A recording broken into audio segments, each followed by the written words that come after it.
Hello children, today we will start reproduction in plants and animals.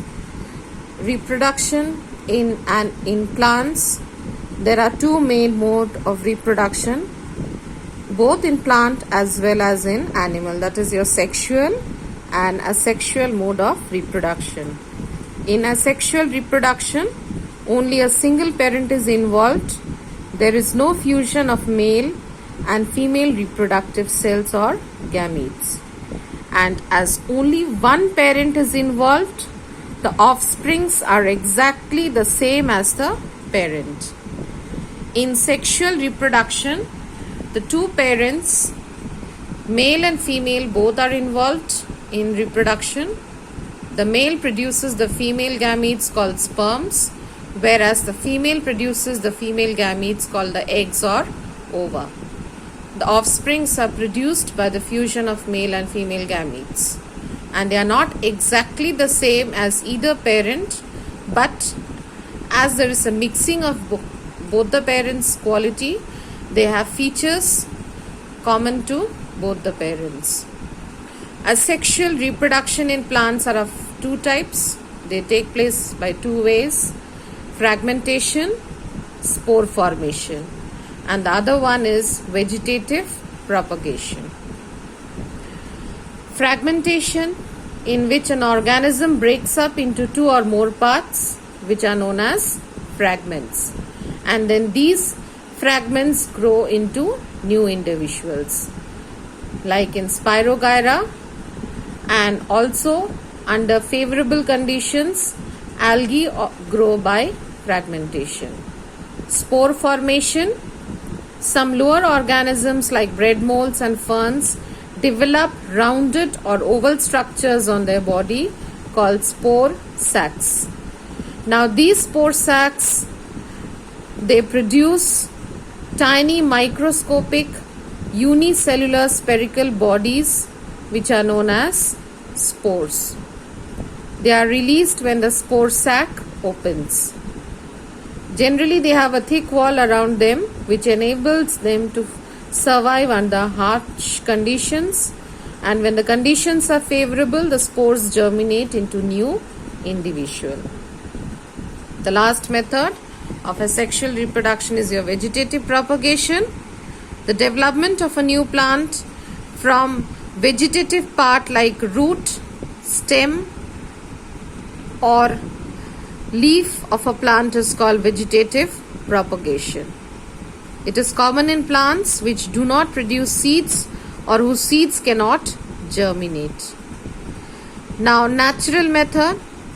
In some plants, reproduction by vegetative propagation take place naturally from different parts like stem, leaves and roots of the plant.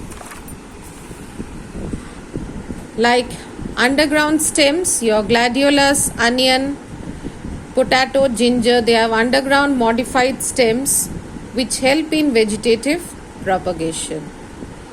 Potato, the stem is called tuber. In ginger, underground stem is called rhizome. The corm or thickened round underground stem of gladiolus is also used for vegetative propagation. And the bulbs of onion and underground stems of garlic, lily and tulip are also used in vegetative propagation. Now there are several activities by which you can observe vegetative propagation. First one is using your potato. Take a potato, cut into small pieces and make sure that each piece has an eye on it. Now put the piece in a pot containing soil and sprinkle some water on the soil every day to keep it moist. When you observe, after few days you see white leafy shoots growing from the potato piece. You can do another activity with the help of ginger. Take a piece of ginger having nodes and internodes and then put it in moist soil in a flower pot. Again, you sprinkle some water over the soil every day and leave it open for a few days. You will observe some aerial leafy shoots growing in the pot. Now you can also show vegetative propagation from the aerial stems. like your oxalis and strawberry. It produces a long horizontal stem which grows over the soil surface parallel to the ground. It is called runner. Wherever the stem bends and touches the soil, it develops roots and buds at the point of contact with the soil. The buds develop into new plants. Your lawn grass, mint, they creep on the soil.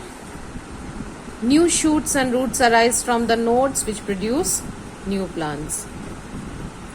From leaves also you can show vegetative propagation, like in Bryophyllum.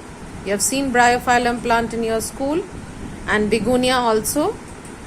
In Bryophyllum, buds are present in the notches on the margins of the leaves. Plantlets develop from these buds. They get detached from the parent plant and develop into new plants. When the leaf fall on moist soil, the buds develop into new plantlets. Same way you can show the development of Bryophyllum plant using Bryophyllum leaf. Take the Bryophyllum leaf, cut into small pieces such that each piece contains a bud, and then you put one piece in the pot containing soil. Sprinkle some water. After few days, you will see the leaves of the Bryophyllum reproducing by the method of vegetative propagation. From roots, like your sweet potato, dahlia, vegetative reproduction take place by roots. These plants have swollen roots to store food along with adventitious buds. These buds give rise to new plants on getting detached. You can also show vegetative propagation by artificial method by the process of tissue culture.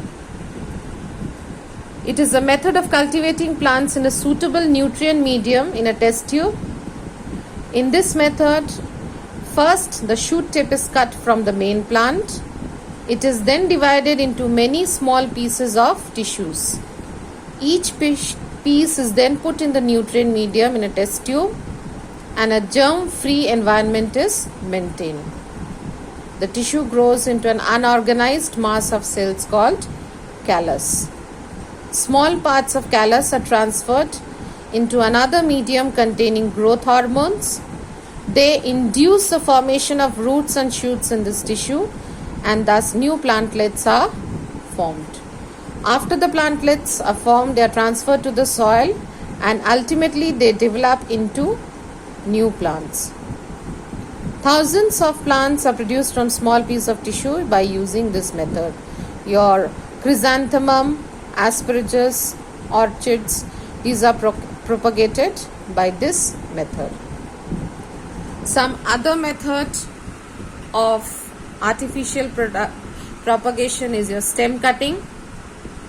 In this method, a part of the stem with a bud is cut from the main plant and placed in the moist soil. After few days, you will see roots will develop in the lower end of the stem and new leaves will come out from the upper end. You can see this type of stem cutting propagation in rose, bougainvillea.